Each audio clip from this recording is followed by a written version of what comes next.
Now, I have done a few hybrid guides in the past, both DPS guides and boss-specific guides, but this one is going to be one of the most straightforward hybrid guides I've ever done. And since we just got all of the boss trophies for Sanctum of Rebirth, let's go ahead and take a look at how I've been trying to farm out these trophies. Before we get into today's guide, I have to give you guys a massive thank you because the nominations are now in for the Golden Gnomes, and my name actually appeared in one of these categories. I didn't really push it too hard. I think I did like a Discord notification. By the way, if you want to join the Discord, it's in the description. I did a post here on YouTube and I put it in the house video, which wasn't one of my best performing videos by a long shot, and I figured that would be the case, but it was fun nonetheless. But apparently y'all really liked my melee guide so much so to go ahead and put it in as a nomination. So I am now one of the finalists for the Golden Gnome. There are 3 others. If you think my video is the best one out of the 4, feel free to pick it. If not, I totally understand. I was honestly just happy to see myself nominated in a category because it does show me that I'm at least doing something right with this channel and people are enjoying the content and learning from it, hopefully improving on their PVM skills, which it is nice to get that reassurance every once in a while.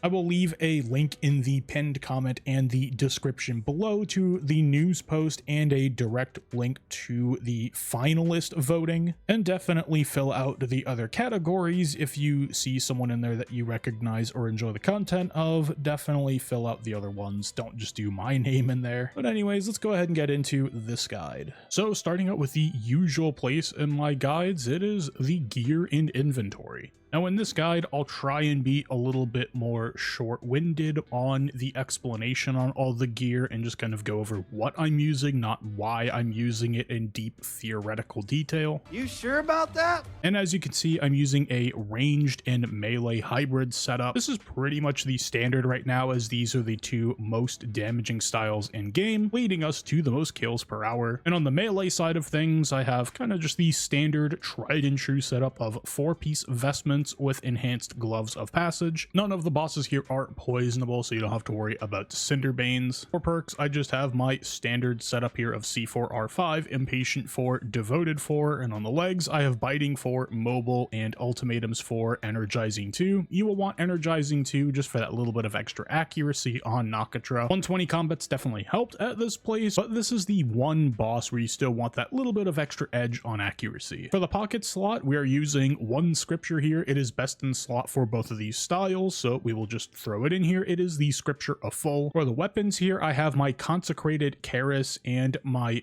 Dark Sliver of Leng equipped, and a point of confusion I see on the Consecrated Keris compared to other weapons is people will assume that even though it's a 33% damage increase on a tier 80 weapon, that the weapon tier is going to matter a lot more, and think that a tier 100 Easy K is going to be stronger, but in actuality, a 33% damage buff on a Consecrated Keris is going to be stronger than pretty much anything else we have in game right now, even an Easy K on a 12% damage buff. In the quiver slot, I just have a spike harness here to hold my Abyssal Primal armor spikes, and it just allows them to do more damage. It's free damage, you might as well bring it, and the bleed effect from the spikes will lead us into our next item here, and that is the Champion's Ring. The bleed that these spikes will do actually work towards the Champion's Ring buff, and so if you have this thing all souped up with the enchantment, it actually isn't that bad. Now I just have this ring here for the extra melee damage bonus and the fact that it doesn't have an accuracy penalty, which at Nakatra, any accuracy penalty is going to be pretty annoying to deal with, at least for the melee combat style, so that's why the Champion's Ring is here. Amhej is just the flat out best in slot necklace, so go ahead and bring one of these. And then I have my hybrid Zuk cape here. Just like I say in my other videos, if you have the normal mode capes, that's perfectly fine. Your inventory will be a little more cramped. but you can get away with it. Here in the inventory, I'll just break this up into sections here. I have my range gear in this little 2x3 section here, all of my different necklaces, and this is just the standard necklaces you will find for 2 combat styles in terms of standard best in slot EOF special attacks. But since we're bringing 2 combat styles, we have to bring the EOFs that we need for both, and range is a little bit of an EOF fiend, so it's gonna look a lot more insane than it otherwise should if I was, say, bringing magic. Up here at the top, I just have the weapon swaps that I'll need for melee. On the range gear, it's just, again, standard best in slot stuff. I have C4R5, Impatient 4, Devoted 4, Biting 4, Mobile, and then ultimatums for Venom Blood. You don't need the Venom Blood here, obviously. I just did this for, I think I had this for some other boss that gave me poison, but obviously at Nakatra, you're not going to be dealing with poison at all. So if you want to throw something else in here, be my guest. You do not need energizing on range. Even with full arrows, you'll be at 100% accuracy. My Bow of the Last Guardian has, again, standard best in slot perks. I don't have any bulk swaps still. In the future I might, but for now I don't. So it's Precise 6, Chroming 1, Aftershock 4, Eruptive 2. And then I have my Easy K and a main hand Lang just for when I'm targeting things that aren't specifically followers of a Masket, which is what the Karis works on. In the dungeon, the Karis works on the main bosses and some of their minions, if not most of their minions. The only thing I bring this for is the obelisks in Kezalam. Those are not susceptible to Karis, so I have this just to do more damage.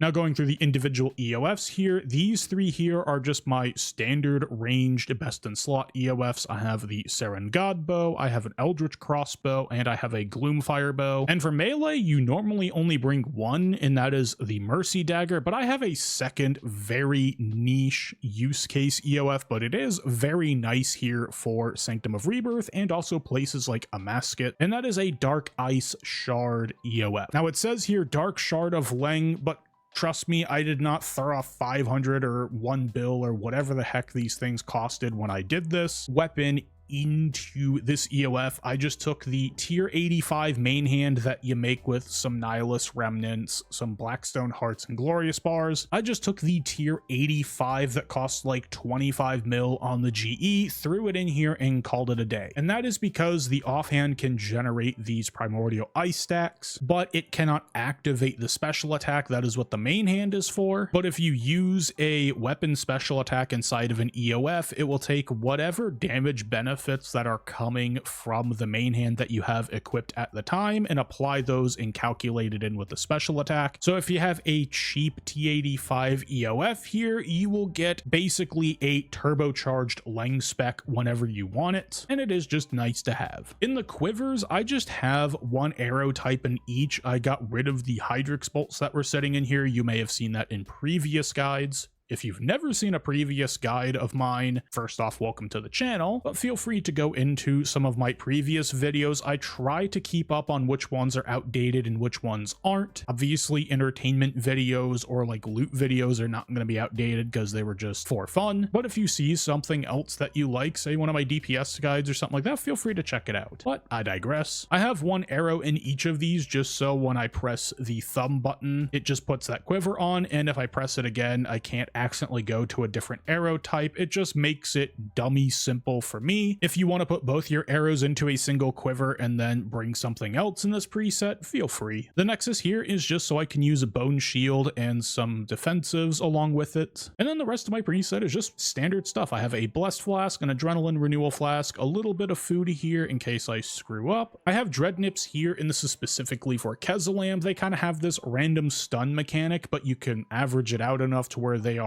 a net positive. The rune pouches here just have these runes in them, and that is so I can be on the Lunar spellbook and use Disruption, Shield, and Vengeance and Borrowed Power if I want to apply a Smoke Cloud. And then I have some Vuln Bombs here, and I do have an Overload in the preset. I still have it here as a holdover, but we got the player-owned house update that allows us to do hour-long overloads, and in this video I'll be using that. And just before I forget it, I do have a Stalker's Ring here, and that is just to help out with accuracy on full arrows, and I believe on a standard range setup it is just better than the Reaver's Ring, and the Reaver's Ring also has an accuracy penalty. For the relics, I just have the standard setup that I always use: Zerk Fury, Conservation of Energy, and Font of Life. Alrighty, before I just go on and do my example kills like I normally would, I'm going to try something a little bit different here, and we're just going to do some big picture kind of explanations before I go through and show like the example kill where I'm spouting off rotations and whatnot. And what we're going to do from the start of the kill here is when you walk across this little like floating bridge essentially, and from this tile you can move one tile forward to this one right here, and then what I like to do is instead of surging or diving or doing anything fancy, we're just going to barge from this tile because this is a 10 tile distance to melee distance, which is right here, and that way you are starting the boss on the latest possible tick, so you're getting your damage out the earliest. Now this boss will have like kind of like copies of itself but are a much lesser HP. Essentially they're just minions, and the one will be right here in this little cathedral and one in this one, and the way you avoid aggro of these is staying within this line of tiles right here. As soon as you say go to this tile here or this tile right here, you will then pull aggro from either one. And with our Zerk, so you'll Zerk, you'll A-pot and do all that stuff, and you should kill this pretty quickly with just like an overpower, a blood flurry, and like a meteor strike, maybe a basic, and then you'll use a second overpower to kill this one while you're doing this mechanic where you have all these like little squares popping up. And as soon as the third square, by the way, you'll see like a particle effect coming down, and as soon as you're on your third one and it's just about to hit, what I'll do is I will click to this line of tiles right here, so that way I can set my direction. You can also set your direction up when you're walking to the tiles to make sure you're facing towards this way, and then hit a surge and barge on the same tick and immediately bleed a flurry, and that'll allow your Zerk to essentially delete phase 2. And if you don't keep your Zerk, you can still do enough damage with melee to just delete it anyways. And then what you'll do over here is on this minion right here, you will go ahead and build up your death spore stacks, get a DS off, and basically just do a giant prep, so that way when you're done dealing with the mechanics here of just like going on these random triangles, sometimes they spawn back here and they're annoying, but it is what it is, you can then just go this way. And then I usually like to go on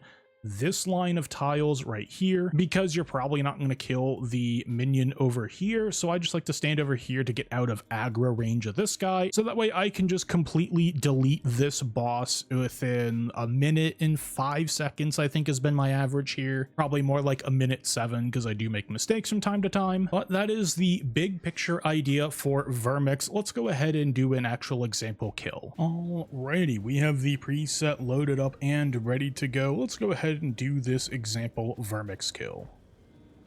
Like I said before, go ahead and stand on this tile, make sure our prayers are up. I don't have anything stalled, anything fancy, and I'm just going to go ahead and Zerk with my A-pot and barge in. Go ahead and hit a meteor strike. I'm going to bleed my flurry and go ahead and hit a overpower, and then just maybe a couple of basics here. And there's the phase. I'm going to run over here to this guy, hit a G Fury and a overpower, and then maybe a punish, dive over, grab a res just for funsies. Here, do that little trick. I moved a little bit too far, so I'm going to get aggro from this guy, but it's fine. Bleed my flurry, hit an overpower, and then chaos roar into a hurricane. That phased it. Swap over to my range swap. Pierce, Greco, Pierce with my Death Spores on, and then hit Death Swiftness. Imbue Shadows, the Last Guardian spec, ECB shot, or ECB spec and the Gale shot, confusing words there. And we'll just rapid fire here on Vermyx.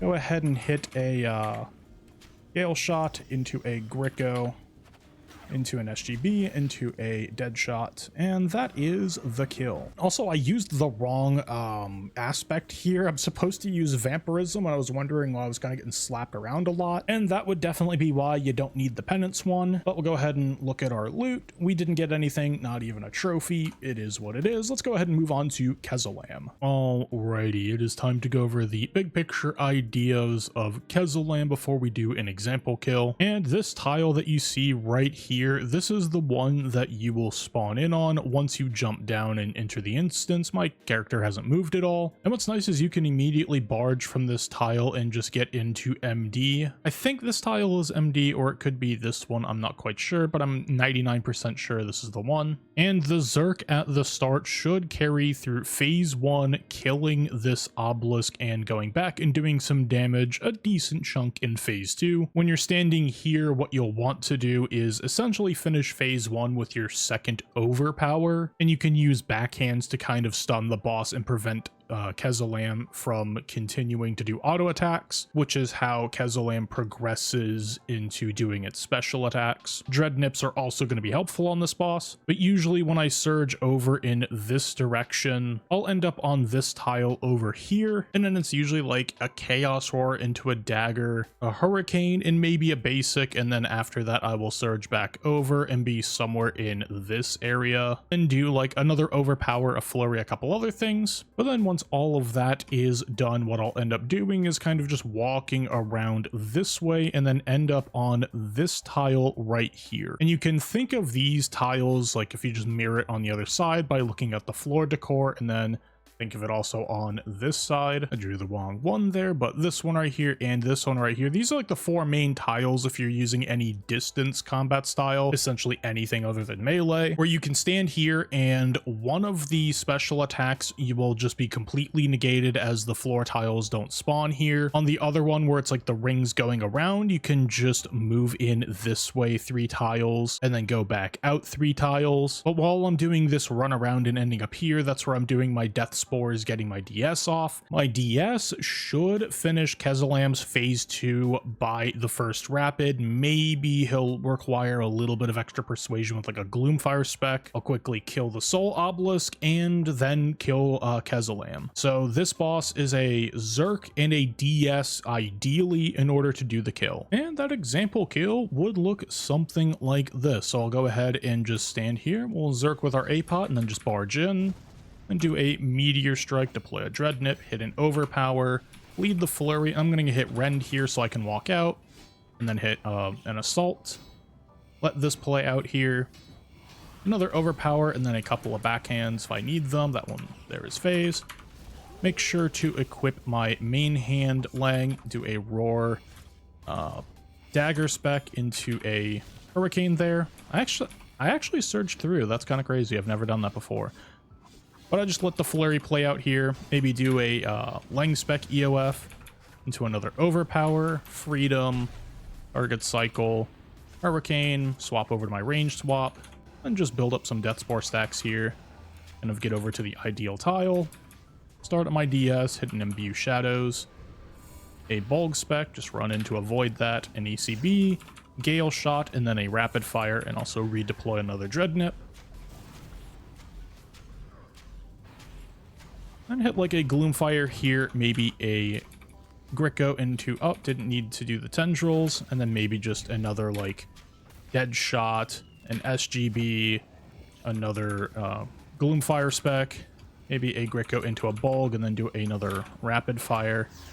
Didn't make it there in time, so I just hit Disrupt Shield for that mechanic, and then this should be the kill here on Rapid Fire. Now, you'll notice that I pretty much ended on Rapid Fire. I didn't go ahead and wait to do my second Rapid Fire in order to get out my big hitting abilities. I just sent the big hit abilities regardless, and it seems to work out just fine, but we'll go ahead and see the loot. No trophy, scam game. Well, let's go ahead and move on to the main boss here, and that is Nakatra. Alrighty, once again, we're going to go over the big picture idea here for doing a Nakatra kill. By the way, if you like these kind of big picture overviews before I go ahead and do the example kill where I'm kind of marking out tiles and showing like surge directions, general ideas, and then giving you a general expectation on what your alts should be covering at what parts of the fight, let me know in the comments down below. But when you enter the arena, you'll run forward, you'll cross the bridge here, and then you'll end up on this tile here, and you cannot barge from this tile. But if you just move up to where my character is here, this is close enough for you to be able to barge into the boss, and you will end up on this tile. As you can see here, just by the ground decoration, Nakatra is a 3x3 and is marked out by this giant tile here, and any of these tiles in this entire area are all considered melee distance.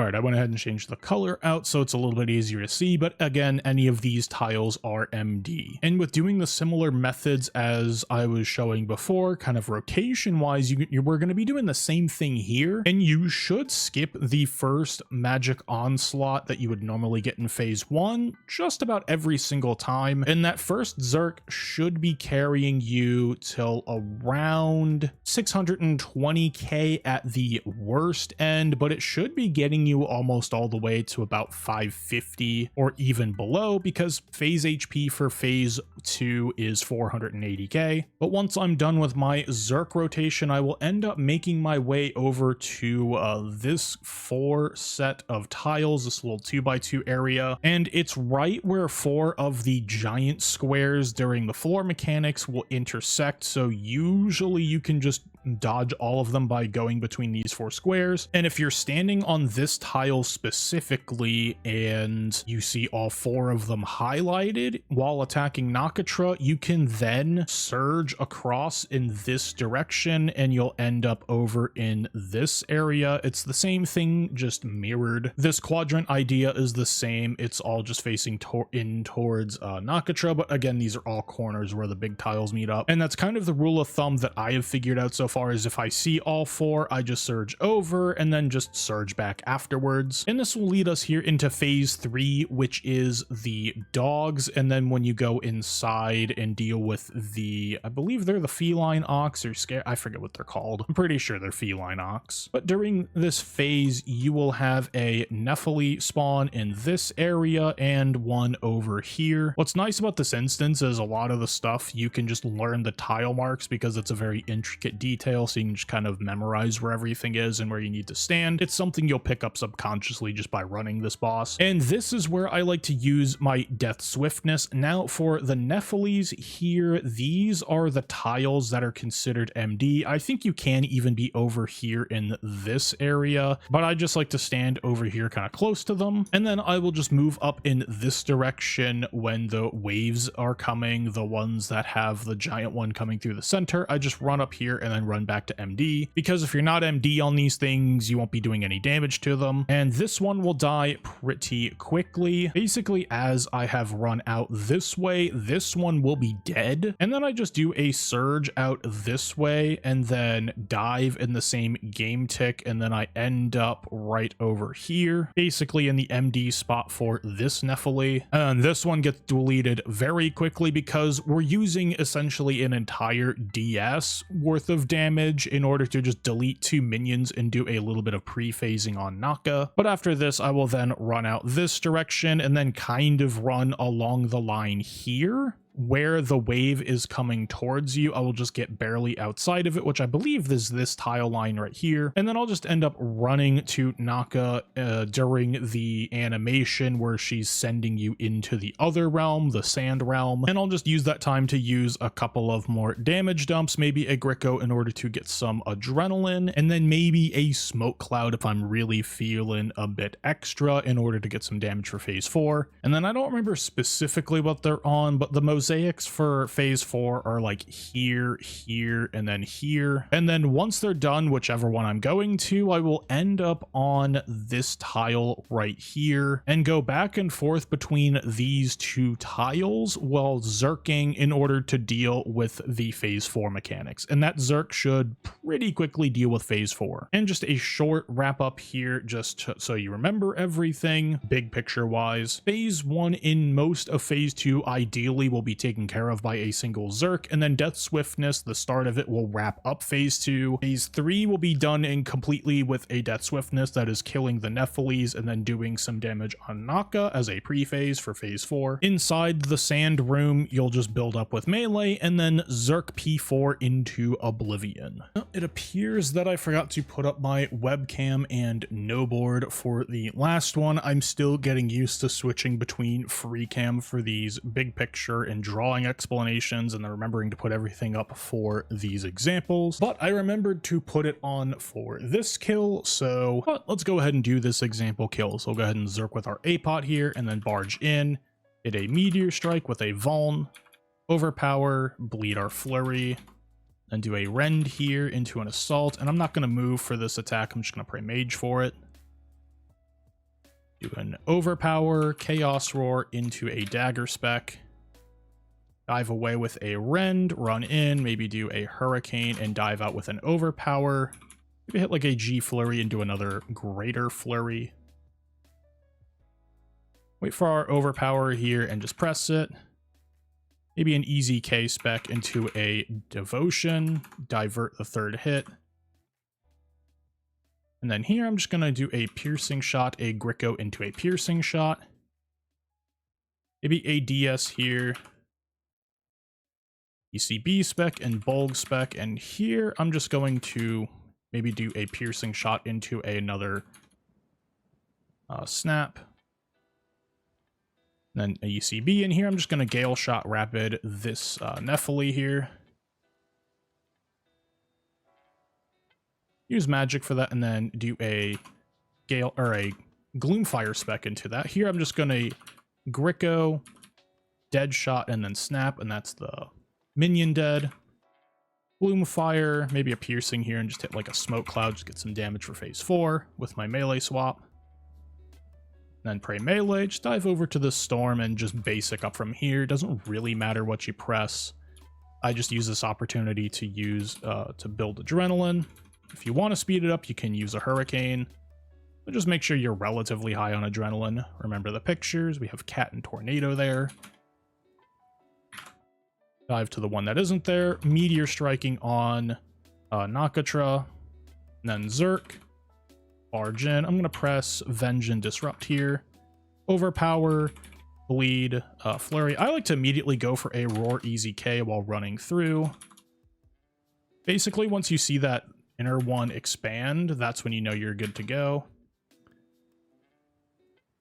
And we managed to kill it before I died because I was kind of goofing up there. But my normal rotation there is Zerk, Barge, Overpower, Bleed Flurry, Chaos Roar, Easy K spec, and then maybe Channel an Assault or something like that. And then use my Leng EOF spec to pretty much finish it off. If I have to use a Hurricane, I will. But you're just basically damage dumping there. All right, we'll run up here and see if we got a trophy or not because we're not glowing. Once again, scam game, but I have a feeling I'm going to be here quite a bit more often. Again, let me know if you like those big picture explanations. I think it's a little bit easier for people to visualize the rotation if they have the big picture idea before hearing the specific detail. So that way they have something to fit this rotation inside of, at least as a relative time window. And I'm sure some of you might be curious, but if you're wondering how I do all of my hybrid swaps, I've done a full keybind guide on my channel. It was done before EOC 2.0, but none of my keybinds have really changed, and the theory behind them hasn't really changed all too much. So feel free to go check out that video for how I cover that. I go completely over all of my different keybinds and whatnot, and like the IQ software and how to navigate it, because sometimes this software can be quite annoying, although I think every mouse software is annoying. Apparently some new open source mouse controller just came in, so that way you're not having to like navigate all of these different interfaces and all of this annoying stuff. It's something I saw on like a tech YouTube channel. If anyone knows about it in more detail, let me know in the comments down below. But that's enough about that. Check out the keybind video if you want to see how I do hybrid swaps. And again, don't forget to vote in the finalist survey for the Golden Gnomes. I have one category that I'm in, and if you think I'm worthy of it with the melee DPS guide that y'all voted for, then feel free to give me a vote in the finalist round. But that's all I really have to say about that.